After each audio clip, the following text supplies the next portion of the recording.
हरियाणा विधानसभा चुनाव की तैयारी में अब बीजेपी जुट चुकी है। आज बीजेपी प्रदेश कार्यकारिणी की बैठक होनी है।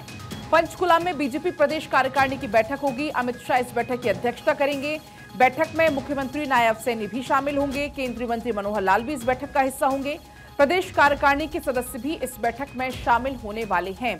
तो हरियाणा विधानसभा चुनाव की तैयारियों में अब बीजेपी जुट चुकी है। जिन जिन राज्यों में विधानसभा चुनाव है, क्योंकि समय अब कम रह गया और ऐसे में अब बीजेपी एक बार फिर से इलेक्शन एक्शन मोड में नजर आने लगी है। एक तरफ महाराष्ट्र में जहां विधानसभा चुनाव होने हैं, वहां पर हलचल बहुत ज्यादा बढ़ गई है। और वैसे ही बात हरियाणा की करें तो हरियाणा के पंचकुला में आज बीजेपी प्रदेश कार्यकारिणी की बैठक होगी और इसकी अध्यक्षता खुद केंद्रीय गृह मंत्री अमित शाह करने वाले हैं। बैठक की अध्यक्षता सीएम इस दौरान मौजूद रहेंगे और इस बैठक में चर्चा की जाएगी आगामी विधानसभा चुनाव को लेकर। आगामी विधानसभा चुनाव में किस रणनीति पर बीजेपी को आगे बढ़ना है, कैसे पार्टी को मजबूत करना है, बूथ स्तर पर कैसे पार्टी की पकड़ को मजबूत करना है, इस तमाम मुद्दों पर चर्चा की जाएगी। इसी बीच संवाददाता थानेश्वर जुड़ गए हैं। थानेश्वर, अब एक बार फिर से बीजेपी इलेक्शन मोड में नजर आ गई है और अब पूरा फोकस हरियाणा विधानसभा चुनाव की तैयारी पर। बिल्कुल ठीक कहा आपने, बीजेपी पूर्णतः इलेक्शन मोड में आ गई और आज विधानसभा चुनाव की रणभेरी अमित शाह बजा देंगे।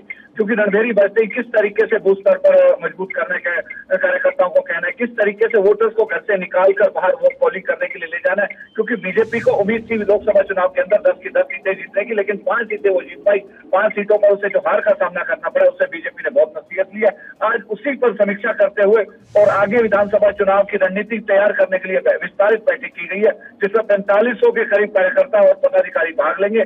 सबकी अलग अलग तरीके से ड्यूटियां लगाई जाएंगी, अलग अलग यूनिट बनाई जाएंगी, सबको अपना अपना काम डिसाइड किया जाएगा और सबकी अकाउंटेबिलिटी सेट की जाएगी। सबसे बड़ी बात है कि पहली बार बीजेपी में ऐसा हो रहा है कि अकाउंटेबिलिटी सेट करेंगे ताकि किसी को कोई जवाबदेही हो कि अगर आपके एरिया से वोटर कम आया है, यह चुनाव या वोट कम मिले हैं तो क्यों कम मिले हैं। तो इन सब पर करने के लिए आज विस्तारित बैठक होगी। उसमें धर्मेंद्र प्रधान आ रहे हैं, विप्लव देव आ रहे हैं, मुख्यमंत्री नायब सैनी होंगे, पूर्व मुख्यमंत्री और मौजूदा केंद्रीय मंत्री मनोहर लाल होंगे। अमित शाह जी 2 बजे के आसपास आएंगे, इस मीटिंग की अध्यक्षता करेंगे और पूर्ण कार्यकर्ताओं को आगे की रणनीति बनाने के लिए प्रेरित करेंगे। जी, जिस तरीके से आज बैठक होनी है, तमाम ऐसे मुद्दों पर चर्चा की जाएगी। जो परिणाम लोकसभा चुनाव में देखे, उन परिणामों से सीख लेते हुए अब बीजेपी किस रणनीति पर आगे बढ़ने की इस बैठक में योजना बनाएगी थानेश्वर? देखिए, आज की जो मुझे जो सूत्रों से निकल कर आया है कि आज यूनिटी पर काम किया जाएगा कि ओवर स्मार्टनेस न की जाए।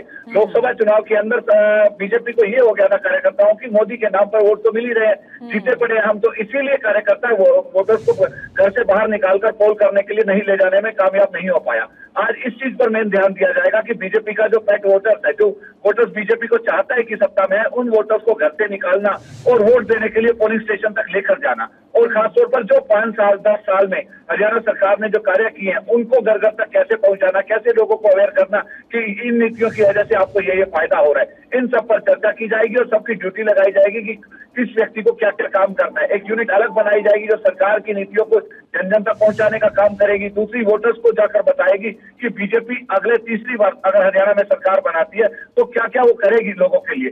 इन सब पर चर्चा होगी और विस्तृत पूर्ण मैं कहूँ कि अगर पूरा पेन डाउन करके इसको पूर्णतः ड्यूटियां लगाई जाएंगी और सारा काम किया जाएगा तो गलत नहीं होगा। जी ठीक है थानेश्वर, आपका बहुत शुक्रिया तमाम जानकारी साझा करने के लिए। तो कौन कौन इस बैठक में मौजूद होगा, किन किन मुद्दों पर चर्चा की जाएगी, पूरी जानकारी थानेश्वर से आप सुन रहे थे।